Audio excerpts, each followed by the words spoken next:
Bueno, ya llevo algo de tiempo en relación con este mundo de la bicicleta.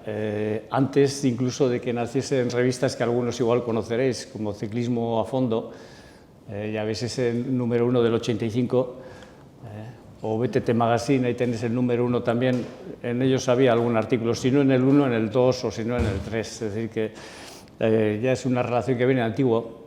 Y por otra parte, trabajé también mucho con el ciclismo de chicas, con el ciclismo de féminas, que en aquellos años no estaba demasiado favorecido, pero trabajé tanto con la selección vizcaína y con las chicas allí, también con la selección vasca y en algún momento incluso con la selección española. En ese proceso de aprendizaje de qué era la bicicleta y demás, bueno, pues también tuve ocasión de trabajar con chavales, con ciclistas de competición, la gente que estaba en equipos aficionados, o incluso con profesionales. Ahí ves gente del CLAS, gente de Festina y demás, cuando los equipos todavía, muchos de ellos no tenían médico propio. El ciclista era el que tenía un médico de su confianza y es el que venía. Yo creo que las cosas eran distintas, trabajábamos más para los ciclistas que por los equipos, ahora son como médico de empresa, no médico del deportista. Pero bueno, o con gente que se le conoce últimamente más por otras cosas a David Seco, por las apariciones televisivas, haciendo siempre de cascarrabias, y con algún otro cicloturista también que podéis conocer, también he trabajado en algún momento. Igual os suena ese. ¿No os suena? Un buen cicloturista. Ibarretxe, Lehendakari. Ya sabéis que hizo varias pruebas de larga duración, como la París-Brest-París y demás, que eran 1.200 kilómetros en 5 días. O sea, que andaba. Bueno, y la foto es mala, porque no tenía ninguna mejor. También dentro de esa trayectoria pues llegó el momento también de intentar estimular el uso de la bicicleta en una población, que ahora vais a hacer aquí también, que es en la población escolar. Pienso siempre que hay poblaciones que son, vamos a decir, cautivas. Los desplazamientos son obligatorios y ahí es donde podemos incidir y sacar más partido de si sembramos algo, si se cosecha algo, ¿no? Entonces, por ejemplo, con la Ikastola de Galdakao en algún momento lo que hicimos fue llamar a algunos de los ciclistas profesionales y hacíamos salidas cada fin de semana, salidas fáciles, normalmente en bici de monte porque había más gente para andar por caminos y estábamos tranquilos, y en colaboración también con la Sociedad Ciclista del Pueblo, con los txirrindularis. Entonces, pues, los txirrindularis nos ponían un coche de apoyo detrás, llevábamos ya una rueda pinchada para que un ciclista profesional le enseñe a los críos o a las crías cómo se arreglaba el pinchazo. Claro, si se lo digo yo, tontería, pero si se lo dice a alguien que están viendo la tele, pues imaginaos la ilusión que les hacía verle. Son cosas bonitas. Y lo último así llamativo que podía hacer ha sido el libro que la gente de la asociación tiene ya forma de enlace, o sea que los que no estéis en la asociación les preguntáis a ellos y podéis descargarlo de forma gratuita. Es un libro sobre esos detalles, salud, seguridad y movilidad. Vamos a entrar un poquito más en materia. Bueno, hay una cosa que está clara y seguro que lo sabéis. Según para qué distancia de desplazamientos, el mejor vehículo, bueno, ahora habría que ver qué pasa con los patinetes eléctricos, pero lo demás, el mejor vehículo es la bicicleta. Es probable que lleguemos en distancias de 6-8 kilómetros mucho antes que a pie, sin duda, que en transporte urbano, que en tranvía e incluso que con el coche, por muy rápido que sea el coche que tengamos. En esas distancias muchas veces la bicicleta es competitiva a tope, o sea, llega antes. Pero no solo por esa ventaja, que ya es importante, sino porque a nuestra sociedad le está pasando esto. Hace años teníamos las teles gordas y las tripas finas porque había que moverse más, y ahora que no hay que moverse tanto ya tenemos hasta el mando de distancia para llegar, y resulta que lo que tenemos es las teles flacas y las tripas pues menos. Bueno, pues hasta para esto nos puede venir bien la bicicleta. Fijaos, si nos ponemos a ver, bueno, ¿qué es mejor para que la población de Hondarribia viva más y mejor y más? Bueno, pues vamos a hacer un hospital grande, vamos a hacer una... No, fijaos, lo más importante para mejorar la salud de una población es conseguir que el estilo de vida sea bueno. Si conseguís que el estilo de vida sea bueno, hacéis más que sumando sanitarios, el entorno ambiental, la herencia genética que tengamos cada uno. Joder, si a ti te mamá murieron con 100 no sé cuánto y ahí te llama con no sé cuánto, pues algo heredas. Pero es menos importante que cómo vivas tú. Eso es un detalle importante.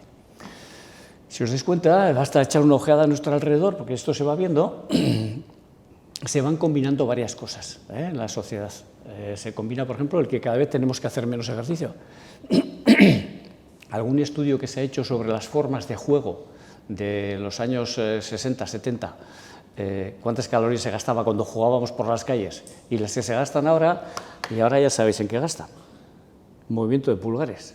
Pero nosotros andamos haciendo perrerías todas, ¿no? Echándonos piedras, corriendo a pillarle, pues eso gastaba más calorías, ¿verdad? Entonces, si juntamos esta evolución que hay hacia el sedentarismo, hacia un exceso de alimentación, porque abres la puerta del frigo y hay algo, si juntamos además el ambiente, que puede no ser el mejor del mundo en algunos momentos, y la genética, lo que ocurre es que estamos forzando a todo nuestro organismo a trabajar contra resistencia. Y una de las cosas que suele fallar es todo lo que rodea al páncreas, a la insulina. Si la insulina falla, ¿qué empieza a pasar? Se empiezan a juntar cosas, se empieza a juntar lo que se llama una obesidad central, y aparecen diabetes, bueno, ya lo veis aquí, diabetes, los problemas con el colesterol, el ácido úrico, etcétera, riesgo de tener trombos más frecuentes, estado proinflamatorio, es decir, que enseguida nos incordia el cuerpo por algo, o la hipertensión arterial. Si juntamos esas 5 cosas, que eso pasa cuando estamos quietos, comemos demasiado, etcétera, si juntamos todo eso, pues hay un problema, y es que en lugar de estar así, acabamos estando así. Como es de un amigo, me deja que saque. No tengo que pagarle derechos de imagen. Bueno, entonces, en esa situación, ¿qué nos puede aportar el hacer ejercicio? Ahora todavía no cogemos la bici, Ejercicio. Fijaos, a poco ejercicio que hagamos, incluso solo con que hagamos apenas entre 1 y 2 horas a la semana, que es poco, pero a poco ejercicio que hagamos, nuestro riesgo ya disminuye, es decir, estamos mejor en cuanto a riesgo de tener problemas de salud, y eso con poco. En una encuesta de hace unos años se decía que el 7% de las muertes estaba relacionada con una baja actividad física, y por el contrario, se veía que las personas físicamente activas vivían del orden de 3 años más, y no son los que vivan más, porque si vives mal y fastidiado no es ningún regalo, pero si vives más y encima vives con mayor calidad de vida, pues bueno, pues eso sí que es un regalo bueno. Es decir, que eso está constatado, ya se ha visto en las pruebas. Incluso, lo que se decía, no hace falta una gran actividad, incluso gente que hacía una actividad promedio, puede ser un nivel B, ya mejoraba su estado de forma, ya mejoraba. Es más, la gente que hace mucho, la gente muy activa, ya las mejoras ya son menores. Están mejor que los que estamos aquí, pero ya les cuesta más mejorar. Es como los récords. No has corrido en tu vida, corres 100 metros y haces en 30 segundos. Y la segunda vez haces en 25. ¡Joder, qué mejoría! Sí, claro. Pero cuando llegues a 10, si llegamos, ya va a costar mucho reducir milésimas, ¿no? Entonces, aquí pasa lo mismo. Pero lo bueno es que a poco que hagamos, incluso con actividad muy baja, en cuanto hagamos algo, ya estamos mejorando. Eso es lo importante. Vamos a centrarnos en, ¿y la bicicleta ayuda o no ayuda? Fijaos, lo que he hecho ha sido buscar estudios hechos donde saldrían, y hay varios que son de distintas zonas del mundo, como veréis. En Londres, por ejemplo, entre el 2011 y 2012, en unos meses, analizaron a más de 500.000 de pesetas, aquí estaría pensando, de personas, más de 500.000 de personas que utilizaban las bicicletas de alquiler en Londres. ¿Qué es lo que se vio? Bueno, primero, la mayor parte de la población usuaria era relativamente joven, menos de 45 años, ¿vale? Había predominio de hombres respecto a mujeres, bastante más usuarios que usuarias. Y el conjunto, porque claro, andar en bici también tiene riesgos, ¿no? A alguien le han sacado de la carretera, o le han dado un trastazo por detrás, bueno, pues si analizábamos beneficios y riesgos, el balance en conjunto era positivo, excepto en mujeres, porque había habido varias colisiones mortales. Ya veréis que hay una diferencia clara en géneros aquí. También a la hora de decidir coger una bicicleta, sois menos, os cuesta más decidiros a vosotras que a nosotros. Sencillamente, quizás porque seamos menos o más inconscientes. Vosotras valoráis más el riesgo que supone el desplazamiento. Y según la seguridad de lo que se os plantee, participáis o tenéis la listeza de decir, bueno, esto para ti. Bien, entonces, ¿qué se veía? Si el riesgo era el riesgo de la falta de seguridad, lo que había que hacer es mejorar la seguridad vial, intentar mejorar el sitio donde nos vamos a mover. En los Países Bajos se hizo otro estudio y aquí lo que hacían era analizar concretamente eso, cuánto riesgo asumimos si andamos en bici y qué beneficios nos da. Bueno, pues en este caso lo que se veía es que esto es un cálculo que se hace por estadísticas y demás, que sobre 500.000 de personas que sustituían el coche, un coche particular o incluso un coche, o sea, un autobús público, por la bicicleta, ¿qué se veía? Que la mortalidad, es decir, la media de la población podía vivir entre 3 y 14 meses más. Esa era la ventaja que se obtenía en ese análisis. Y en Barcelona se hizo otro estudio más también. Aquí se analizaba cómo cambiaría no en la mortalidad, sino en las enfermedades. Es decir, si el 40% de los coches que andaban por Barcelona se sustituye por personas andando en bicicleta, ¿cómo influía eso en la salud de toda esa gente? ¿Y qué se veía? 127 casos menos de diabetes cada año, importante. 44 personas menos con enfermedad cardiovascular. 30% de demencias. Fijaos qué situación, Recordad, parece mentira, pero esto también tiene una buena relación con el uso de la bicicleta. 11 cánceres de mama. Es que hay una relación directa entre ejercicio y cáncer. Y lo importante, bueno, esos 3 cánceres de colon también, pero eso cada año. Eso para quienes lo hacían, vale, muy bien, pero es que además, por ejemplo, la cantidad de partículas PM2,5, que son las más pequeñitas, las que más dentro nos entran en los bronquios y demás, y en los alvéolos, esas también bajaba. Y eso es un efecto beneficioso para todos, para los que iban en bici y para los que iban en coche también. Se generaliza. Nos vamos hasta Australia. ¿Y qué es lo que se ve? Bueno, aquí analizan otro factor distinto, que es la calidad de vida. La calidad de vida considera varios factores, pero aquí lo que se veía es que incluso con un uso ocasional de la bicicleta mejoraba. Curiosamente, de nuevo, en el caso de las mujeres, no sé el tamaño, no recuerdo el tamaño de la muestra, puede ser por muestra estadística, que sea igual, que hubiera menos mujeres en el estudio, además, no se veía tendencia, pero no se podía afirmar rotundamente, sí, mejor. Esto me ha pasado con varios estudios, ya os he dicho todos ahora, por ejemplo. ¿Cuánto era ese beneficio? Pues fijaos, de usar la bicicleta, el porcentaje de beneficios y respecto a las pérdidas es que era 20 veces mejor hacerlo que no andar en bicicleta. Es decir, era un beneficio muy sustancial, muy importante. Bueno, creo que el estudio estaba bien hecho, yo al menos no supe encontrarle un fallo. ¿En qué nos mejora el usar la bicicleta? Esta es una de las piezas que va a notar enseguida mejoría. El corazón y los vasos que entran y salen de él. De hecho, si os fijáis muchas veces, bueno, pues se suele controlar tanto la salud como la capacidad, se controla muchas veces sobre bicicleta. Es una forma bonita de estimular, con unas ventajas que no adelanto. Luego lo vamos a ver qué ventajas tiene. Entonces, para el sistema cardiovascular, andar en bici es una buena ventaja, una buena idea para mantenernos bien. Y lo mismo ocurre con el aparato respiratorio. Pensad que una persona haciendo un ejercicio intenso, fijaos, una persona de tamaño grande, alguno de los arraularis que tenéis aquí, en Darribi, por ejemplo, en esfuerzos máximos puede llegar a respirar cerca de 200 litros por minuto. Cuando aquí nosotros estaremos respirando como mucho 6, 8, 10 litros por minuto. Entonces, evidentemente, el hacer ejercicio nos obliga a no solo a ampliar las capacidades de introducir y de ventilar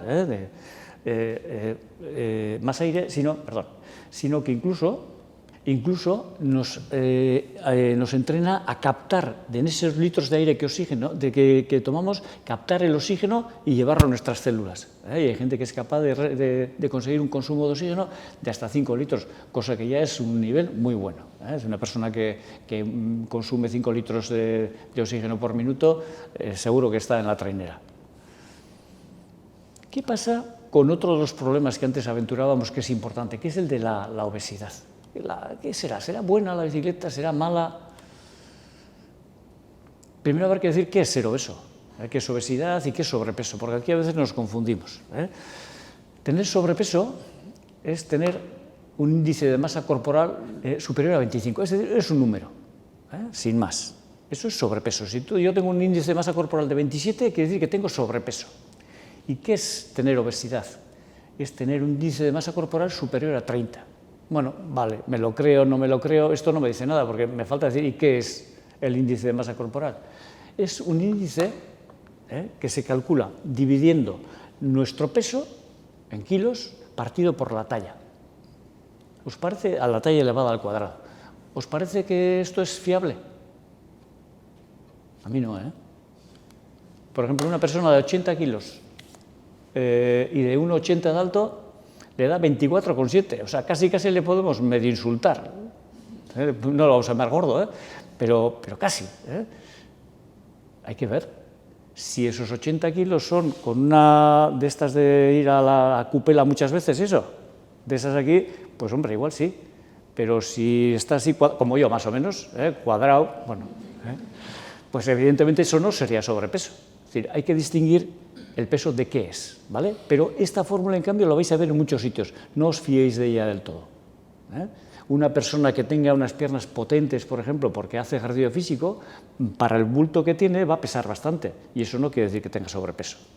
Entonces, yo creo que es bastante más fiable coger pliegues en algunos sitios donde se guarda, donde quedan las reservas, y con eso sí sabemos si una persona tiene o no sobrepeso. Entonces, para mí más importante que el índice es cuánta grasa tienes.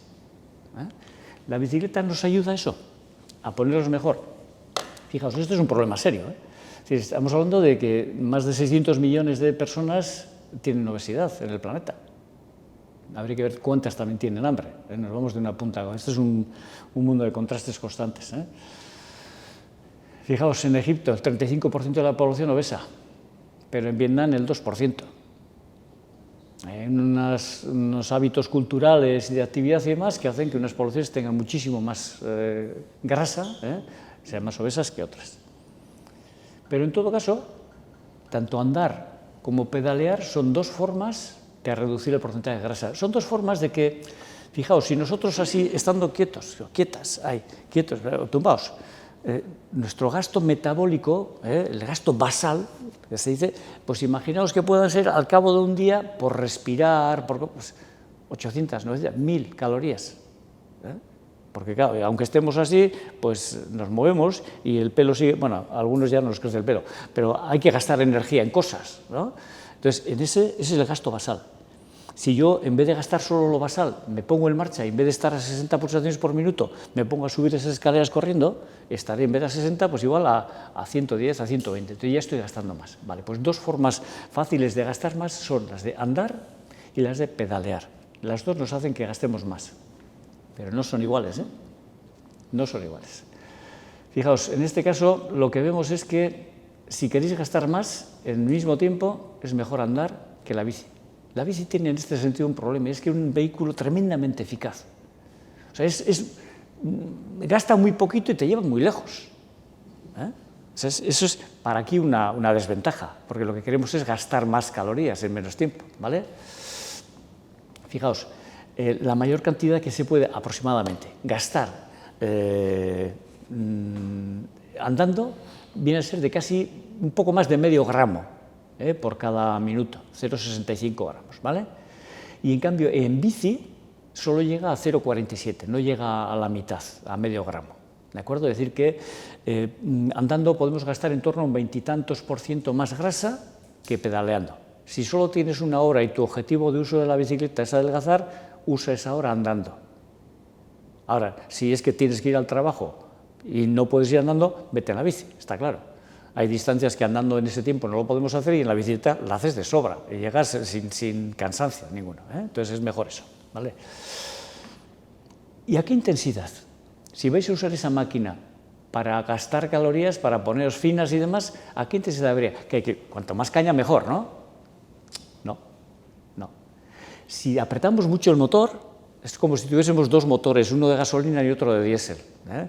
Entonces el motor de gasolina te hace ir más rápido, pero el combustible no es la grasa, el combustible principal son los azúcares, y cuando paras allí, lo que tienes es un hambre que te comes a lo que tengas delante, ¿vale? En cambio, si ajustamos la intensidad a poco más de la mitad de lo que podemos, a un 60% o 62%, un buen porcentaje de esas calorías gastadas van a extraerse de la grasa. Ese sí nos ayuda a ponerlos más finos. O sea, que a veces es mejor gastar menos y sacar del depósito que nos sobra, que es el de grasa, y no tocar el otro apenas, ¿vale? En cambio, en bici, fijaos, incluso yendo un poquito más lento, la diferencia es un 3% solo, pero yendo a un 59% de lo que podemos, es decir, no hay que ir dándole... No hace falta llegar a eso, Es un ritmo que no te van subiendo los limacos por los radios, pero que tampoco vas sprintando, y ahí es cuando más calorías vas a extraer de los ácidos grasos, es la mejor situación. Bueno, pero hemos dicho que andar era mejor que la bici.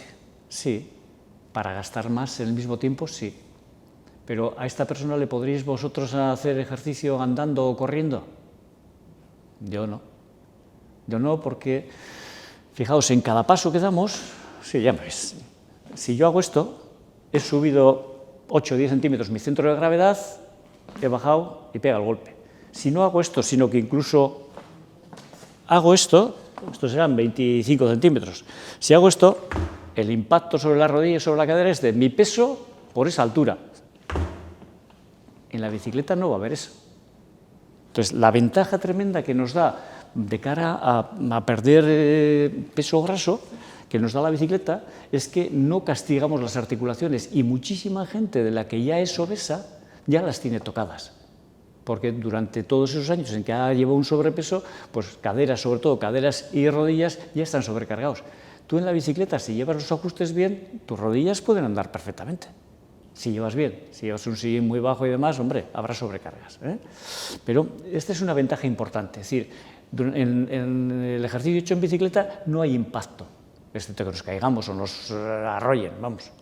Y es que además el peso, en lugar de estar, fijaos, cuando vamos andando, el peso está en uno o en los dos pies, en uno o en dos, y si corremos, solo en uno. En la bicicleta hay 5 puntos de apoyo, o sea que las presiones incluso también se van a repartir entre pies, manos y periné, o sea que las articulaciones están muchísimo más descansadas en bici que andando o corriendo, eso sin ninguna duda. Vale, sí, pero a la gente que tiene mucho peso le cuesta más andar. Vale, sí, en llano no tanto. En llano viene a pasar como nos pasa en la autopista cuando vamos con los camiones. Les adelantas, porque tienes más velocidad, pero luego en cuanto pares un poco te vuelve a coger. La persona que tiene peso, lo que tiene son más inercias, entonces le cuesta más, sobre todo si hay pendiente, le cuesta más subir, porque tiene que subir más carga. Pero eso no quiere decir que sea menos eficaz. O sea, si quitásemos ese exceso de peso, por cada kilo de peso su capacidad es la misma, es decir, se mantiene la eficacia. Eso es importante, es decir, no tiene una persona obesa por qué decir, no, la bicicleta no es para mí, no, puede hacerlo. Es decir, el sobrepeso no afecta a la eficacia del pedaleo. ¿Qué ocurre cuando las personas obesas son así? Bueno, de bicicleta ya lo hemos sacado, traya esto. El de atrás es mi hijo, pero hace unos añitos. Fijaos, en Estados Unidos se hizo un estudio sobre 100 personas, de puberal, en torno a los 12 años casi, y se vio una cosa, que bastaba que anduviesen una vez a la semana, solo una vez a la semana, para que el riesgo de que en esos años posteriores fueran obesas o tuvieran sobrepeso disminuyera. Solo con esa actividad mínima, o sea, tampoco es mucho pedir.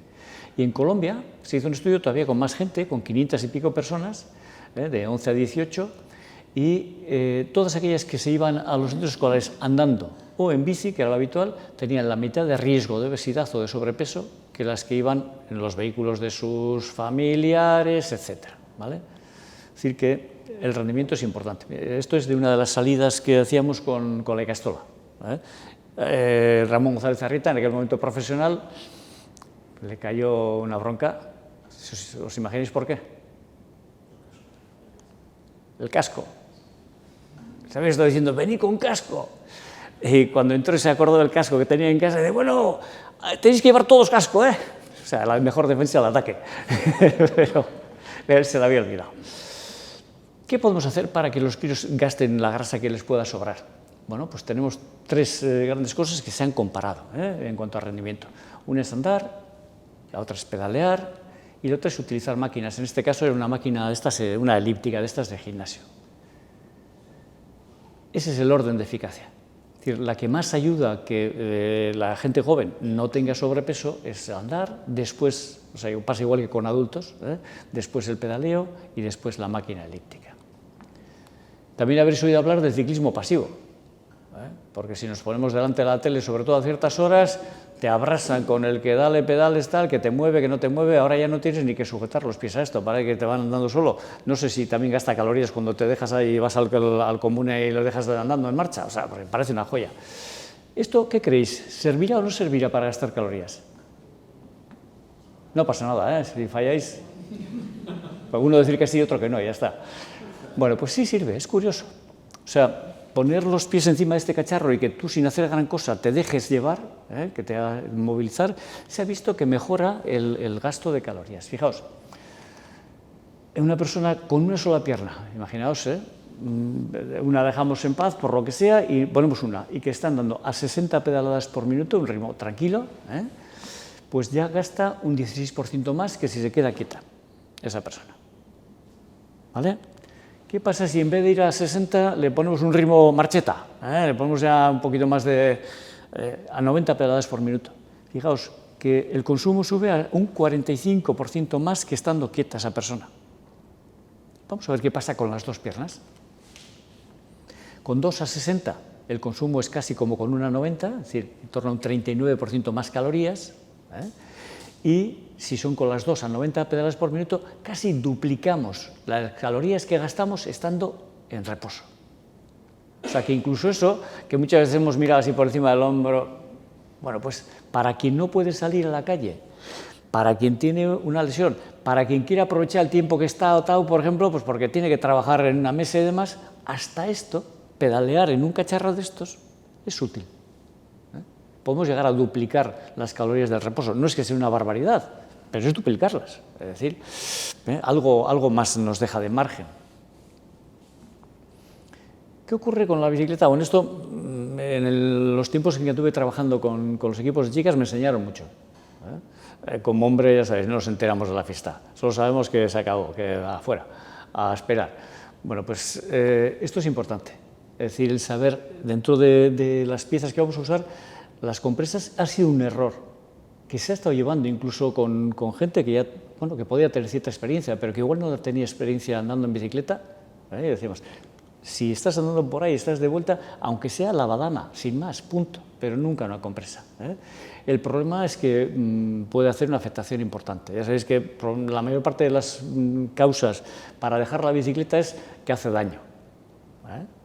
Que hace daño en los bajos, hasta que nos acostumbremos o hasta que acertemos con los ajustes y con el vestuario y demás. Entonces, bueno, pues ojo en ese aspecto. Y sin duda, antes la recomendación hubiese sido lo de los tampones, que era lo que se les decía, o si era en competición, que iba a ser al final 1 horita y media, 2 horas de competición, no te pongas nada, vete con la badana y luego ya lavarás el culote y punto. O las copas menstruales, por ejemplo. Y sobre lo que no tengo, bueno, experiencia personal no tengo con ninguna de estas cosas, como os podréis imaginar, pero me habéis enseñado. Las barritas menstruales, que es lo que no sé si serán cómodas o no, porque no sé qué reparto hará del flujo que pueda haber. Pero bueno, hay que pensárselo también, porque es un inconveniente a veces al andar en bicicleta, sobre todo si ya no es en plano deportivo, sino es que vamos al trabajo, vamos a clase o vamos a lo que sea, es decir, en qué condiciones nos vamos. Esto es lo que os decía antes, ¿no? La mayor queja de la gente o el mayor obstáculo que pone cuando no va a andar en bici es que, joder, me duele el culo, me está en una racha que le puse por rehabilitación cardíaca a andar en bicicleta, al principio le pillaba con un cojín encima del sillín. Bueno, ya encontramos un sillín más adecuado y ya se pudo quitar aquello, pero al principio es que dices, joder, ¿de qué? ¿Como en la tele o...? Pues bueno, hay que encontrar la forma, ¿no? ¿En qué más asuntos, en qué más elementos podemos incidir para que esa zona delicada, que es el periné, no sufra demasiado? Fijaos, podemos influir en escoger el camino. Hay carreteras que son más bacheadas y esos baches van a repercutir más en el periné. Podemos escoger unas ruedas que no sean rígidas, no vamos a llevar palos, tampoco en una bicicleta urbana llevaréis palas seguramente, porque bueno, igual vuela enseguida, aunque esté atada. Podemos escoger unos cuadros que sean más flexibles, por ejemplo, el que decías tú de la inclinación del tubo de sillín, ese es más flexible que el que dices de más tieso. Son alternativas, ¿no? Y luego en la posición, todos los ajustes de sillín y demás, además de poder introducir, por ejemplo, pues suspensión trasera o trasera y delantera, o incluso suspensión en la propia tija del sillín. Cualquiera de esos elementos, para alguien que tenga problemas con el periné, ya puede hacerse más grata el uso en bici con estas cosas, ¿no? Pero lo que sí es importante, sobre todo, es que escojamos sillines que sean amplios atrás. No hablamos de competición, no vamos a batir récords, creo. Si alguien va a batir, que me perdone, ¿eh? Pero ¿qué necesitamos? Necesitamos que la parte posterior del sillín tenga buena anchura y que no sea muy convexa, o sea, que no tenga mucho resalte, sino que sea un tanto plano. De esa forma vamos a poder apoyar en ellos dos zonas óseas, que son los isquion, y eso se va a acostumbrar. Eso enseguida hace callo, por decirlo de alguna forma. En vuestro caso, ¿el problema cuál es? Pues que un sillín inadecuado, un sillín, por ejemplo, que sea muy convexo, largo, por ejemplo, vuestros sillines no tienen por qué tener la longitud del nuestro, no haría falta. Entonces, que pueden afectar o vías urinarias o genitales. Nosotros, una de las chiquitas que tuvimos en una prueba de competición, estuvo a punto de necesitar cirugía ginecológica, precisamente porque utilizó una prueba en una carretera en Aragón mal asfaltada y se puso una compresa. Entonces, por eso insistí antes. Y hay que saber que hay sillines para vosotras también, eso en vuestro caso, diseñados de una forma distinta.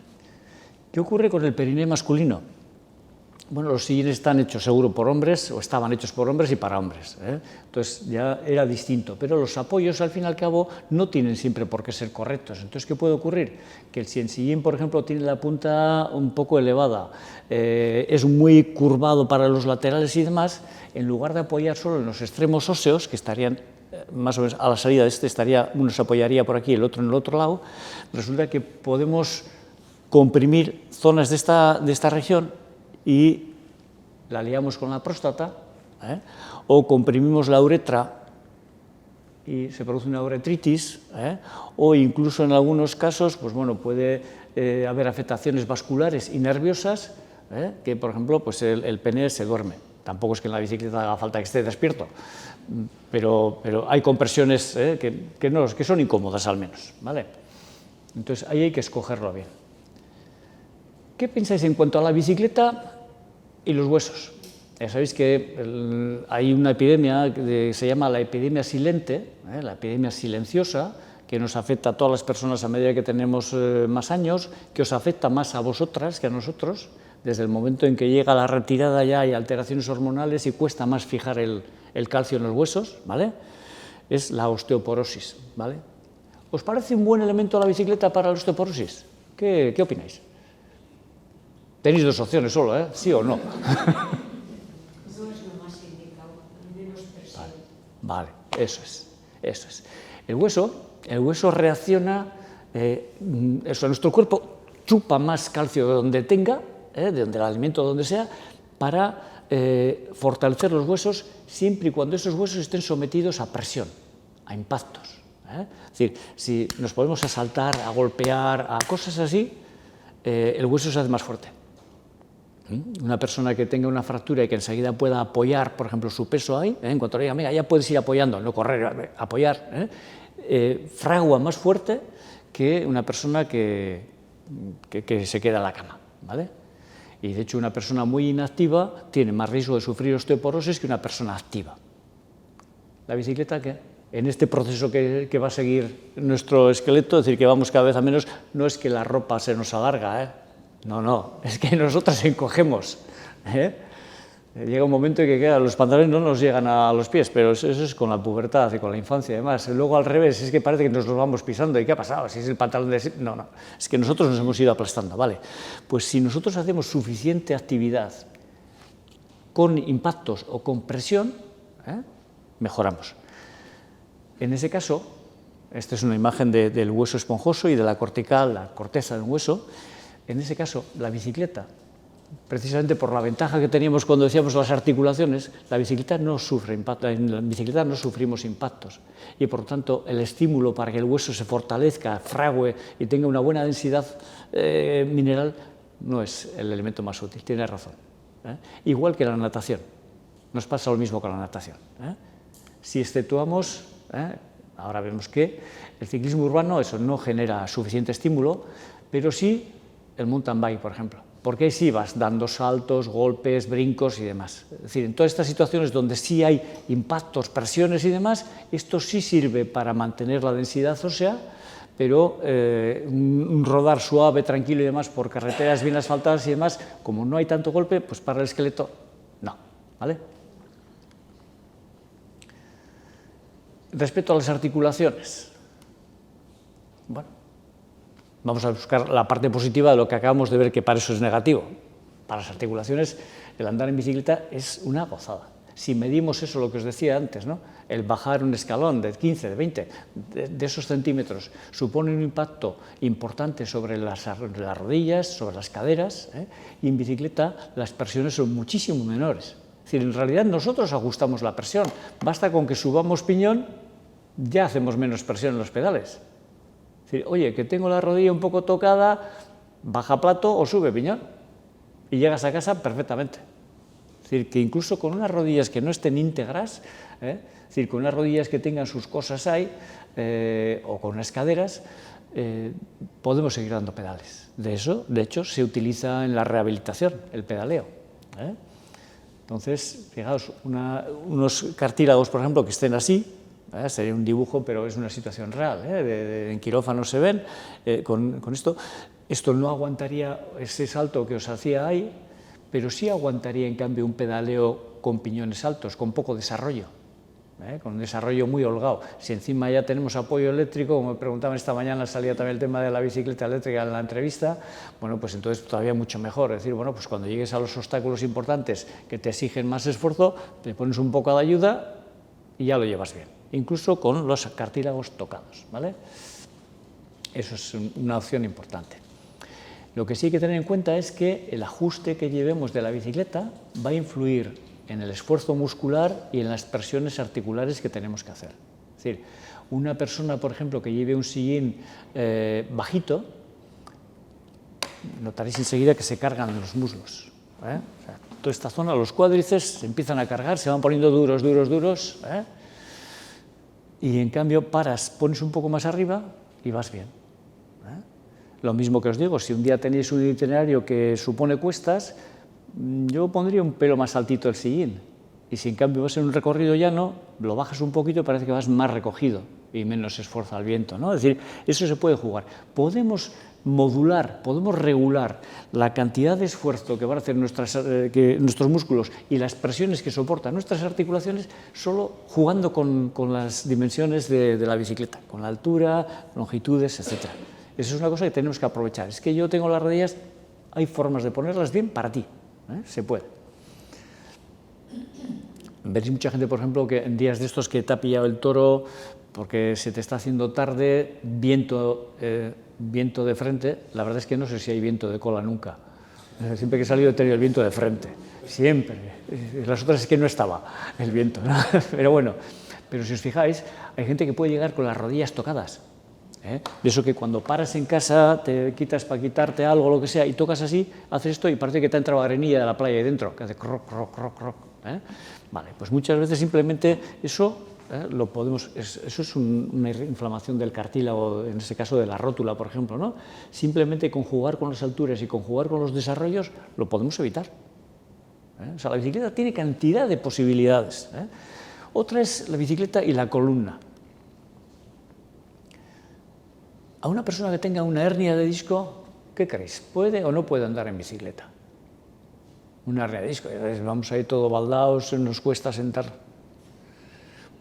¿Sí o no? Vale, eso, quedar de acuerdo ya. Uno que diga sí, otro que diga no, y ya está. Bueno, pues sí se puede andar. Lo que tenemos que ver es cómo vamos a llevar esa... Fijaos, en bicicleta tenemos la ostra de posibilidades de postura, o sea, es que de lo más insospechado. Desde los sprinters antiguos, que iban metidos ahí en un cuadro 8 números más pequeño que el que necesitaban, para que pese menos, ahí metiditos. Las posiciones, bueno, algunas de estas yo creo que ya las están prohibiendo, ¿no? Incluso a posturas, bueno, pues de las raras, las bicicletas tumbadas y demás. ¿Eso qué quiere decir? Quiere decir que solo jugando ya con el tipo de bicicleta podemos hacer casi lo que nos dé la gana. Esa columna, estás como en el sofá de casa, mejor. En el sofá de casa estaríamos encima echados para adelante, pero no, hay muchas opciones. Aquí podemos tocar dos aspectos. Los dos que más nos suelen fastidiar suelen ser la columna cervical y la columna lumbar. En la cervical, por ejemplo, ¿qué suele pasar? Fijaos, igual soy capaz de mantener esa posición, aunque ya, fijaos que la columna está casi en horizontal en este trozo y elevando. Esto es muy exigente. Ir así, la gente que va con un manillar bajo, una postura de contrarreloj, como quien dice, y más si encima llevas con esos... Yo he visto diferencias de cotas entre el sillín y el manillar de 20 centímetros en la cabra, en las de competición, unas diferencias bestiales. Bueno, claro, pero a ver, ¿tenéis que batir algún récord, insisto? Bueno, pues entonces vamos a buscar posturas que sean más llevables. La otra zona que suele sufrir, no por la bicicleta en sí, sino por muchas veces pues por los trabajos que tenemos y demás, es la columna lumbar. La columna lumbar, digamos que sería una relación de una columna ya usada, pero bastante buena. Fijaos, esa especie de silent blocks, es como una especie de almohadilla que hay entre dos vértebras, lo que deja cierta altura, es elástico y permite que los nervios salgan entre dos vértebras bien. Fijaos, el uso de la bicicleta hace que vayamos balanceando algo, según los estilos. Hay gente que va muy tiesa, y hay gente que balancea más, que apoya más. Este gesto, con solo parte de su peso de presión, lo que hace es como si cogiésemos una esponja y la hacemos así, a la esponja. Entonces, ¿qué pasa? Aquí echas el líquido de este lado, pero estás cogiendo de este porque se ha estirado. Es decir, que mantiene bien hidratados los discos intervertebrales. No solo es mala, sino que es buena, si la postura es correcta. Es decir, se mantiene una buena hidratación, una buena elasticidad, ¿vale? El problema es cuando tenemos ya los discos ya hechos polvo, es decir, cuando ya están casi soldados. Bueno, milagros la bicicleta que yo sepa no hace, pero que ayuda sí. Entonces, en estos casos tenemos que ir buscando cómo conseguir aliviar esas presiones y sobre todo esos golpes, ¿no? Entonces, ahí tenemos la presión de los neumáticos, la velocidad, a coger los baches a mucha velocidad, el impacto que soporta la columna es más intenso que si vamos, por ejemplo, con un malón grande, en vez de llevar 10 kilos como en un tubular de seda, si llevamos pues 1,5 kilos en un malón grande, de una bicicleta con cubiertas más voluminosas, ¿no? Y entonces eso sí nos permite suavizar los golpes. Simplemente, fijaos, jugar con el material, jugar con la presión. Y también, desde luego, jugar con la posición. ¿Qué podemos hacer a una persona que tenga la espalda mal para que le vaya bien el andar en bicicleta? Primero tenemos que entrenar la musculatura, eso es cierto. Si la tenemos potente, si la tenemos bien preparada, nos va a aguantar mejor. ¿Qué tenemos que hacer luego en la posición? Tenemos que intentar evitar las flexiones y las extensiones, tanto lumbar como cervical. Es decir, no es conveniente ir así y con este gesto así. Y quienes habéis trabajado delante de una pantalla de ordenador lo veréis claro, porque casca, esto casca. Es decir, lo mismo que no conviene ir enganchados así como veías en la bicicleta histórica, metidos así. Tampoco así, tirados hasta ahí adelante. Hay que buscar posiciones que sean más neutras para esa columna. Evitar los terrenos bacheados o la alternativa. Una persona que nos vino que había tenido una prostatitis y quería seguir andando en bici, bueno, pues lo que hicimos fue, a ver, tú ahora piensa, entre tu culo y el suelo, ¿qué elementos de amortiguación puedes poner? Y busca todos los posibles. Primero, poca presión de neumático. Segundo, ruedas con llantas que sean flexibles, que tengan radios, que tengan varios cruces, no rectos, que sean, aunque sea la rueda delantera también igual, con 3 cruces, aunque sea, que se puede. Es decir, luego suspensión, luego un sillín con gel, manillares que tengan también la cinta que lleve gel. Fijaos en cuántos sitios podemos incidir para que una persona que tenga un problema de espalda de este tipo, sobre todo el lumbar, para que no reciba los golpes de, pues bueno, de los saltos, de los limitados estos de goma, de todas estas cosas que hay en el camino, ¿no? Si además conseguimos ir un poquito tiesos, los impactos no caen en los discos. No es lo mismo, imaginaos, apilar una serie de libros en una enciclopedia, todos así, horizontales, donde las cargas se reparten bien, que si los inclino para un lado, porque entonces en este lado aquí pega mucho golpe y aquí no pega más. Eso no es bueno para una columna. Entonces, si mantenemos una postura en vez de muy tumbada, un poco más derecha, ya repartimos mejor las cargas, las presiones. Por lo tanto, un manillar un poquito alto. A ver, como se iba antes en la bicicleta a la huerta, pues eso. Luego hay que personalizar. No vale, o sea, lo de café para todas no vale. O sea, solo con leche, cortado, descafeinado, corto de, largo de. Es decir, en la bicicleta se puede hacer eso. Es decir, la posición que a mí me va bien, igual a ti no te va bien. Entonces, cada persona tiene que ir buscando cómo llevarla, cambiar de posturas. Los manillares de una sola posición. Fijaos, hace un tiempo, un conocido nuestro fue desde La Rochelle, en Francia, hasta Estrasburgo, en una bicicleta tándem. Es un paciente que tiene esclerosis lateral amiotrófica, y una de las cosas que más le costó no fue el seguir dando pedales, él iba en un tándem porque ya no es capaz de mantener el equilibrio, pero lo que hizo fue, a última hora les llegó una tándem, no la que habían estado ensayando, y se fueron. Lo que más me decía, Kepa, no podía cambiar de posición en el manillar. Tenían que haber buscado un manillar, quitar aquel, aunque era prestado, quitar y poner uno que te permita coger abajo, coger lateral, coger arriba, aunque vaya más incómodo el delante estaba bien. Entonces, sí nos conviene buscar manillares, por ejemplo, que nos permitan cambiar, porque de estar un ratito así, aprieto en unos lugares, en otro rato me pongo aquí, no solo por eso, incluso por seguridad. En una zona despejada puedo ir aquí abajo y, aunque no vaya haciendo carreras, el aire me frena menos. Pero en una zona de tráfico prefiero ir aquí y saber que está pasando 2 coches o 3 coches más adelante de donde voy yo. No sea que me coma el cristal del delante. Entonces, que te permita cambiar de postura y, lo que os decía antes, intentar amortiguar todos los elementos de amortiguación posibles entre el suelo y nuestro cuerpo. En ese sentido, hay que acordarnos de que la biomecánica no solo es rendimiento. Estamos acostumbrados a que los ciclistas de competición vayan al biomecánico para ajustar. Vale, muy bien, le saca muchísimo partido. Y nosotros también nos puede aportar mucho partido a la biomecánica. Nos puede ayudar a ver si las posiciones o no son correctas. Así, para las rodillas que tenemos nosotros, vamos bien así o no. Así, tenemos que llevar los pies así o alineados de esta forma. Y aprender a usarlo. Con esas mismas medidas no es lo mismo que yo vaya así conscientemente a que me deje esa postura relajada así, donde ya estoy forzando. Fijaos aquí, si yo apilo las vértebras así, en la parte anterior van a estar más pegadas que atrás. Ya estoy repartiendo mal las cargas de presión. Entonces, hay veces que ya no es solo la posición que pongas, sino tú cómo te pones. Es como la gente que va en el manillar y en lugar de llevar el agarre así, recto, lleva así. Y al final le sale como el túnel carpiano de la gente de oficina con el ratón y demás. Claro, esto está sufriendo en esa posición. Los vasos y los nervios que van por esta parte alta están siendo comprimidos y si van así, están rectos. A veces no solo es la posición, sino cómo lo usamos, cómo ponemos nuestro cuerpo, cómo rodamos. Bueno, ya vemos que hay cosas para las que la bicicleta parece que nos aporta algo que puede ser positivo. Una de ellas importante, a veces no sabemos definir bien qué es la calidad de vida, ¿no? La calidad de vida no es solo el que estemos sanos, sino el que estemos alegres, el que tengamos unas relaciones sociales fructíferas, que estemos a gusto, ese tipo de cosas.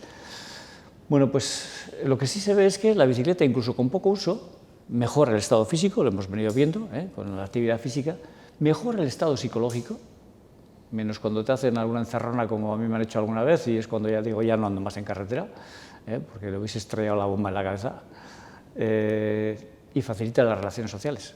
En el coche, me he tirado antes un ratito en el peaje esperando, y estábamos todos ahí, cada uno o dos en el coche, todos ahí, pero encerrados en la cápsula. En bicicleta, si hubiésemos estado esperando a que pase el tranvía o lo que sea, seguro que hubiésemos estado charlando. ¿Y eso, dónde esos frenos que has puesto?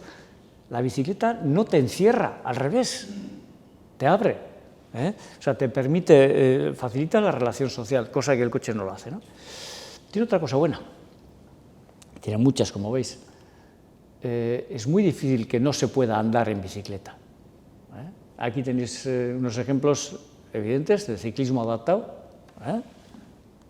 Ya veis cómo apoya el muñonay, ya veis esta pierna no es como la otra.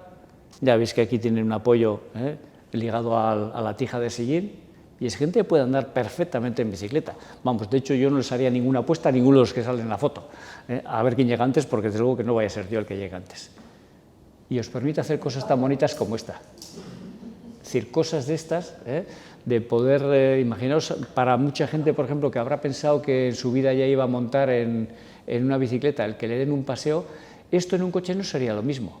Estarían aislados, pero seguro que estas están saludando algo que les ve y les oye, y la interrelación que nos permite la bicicleta no te la da el vehículo a motor de explosión, normalmente, excepto que tengáis descapotable todas, ¿no?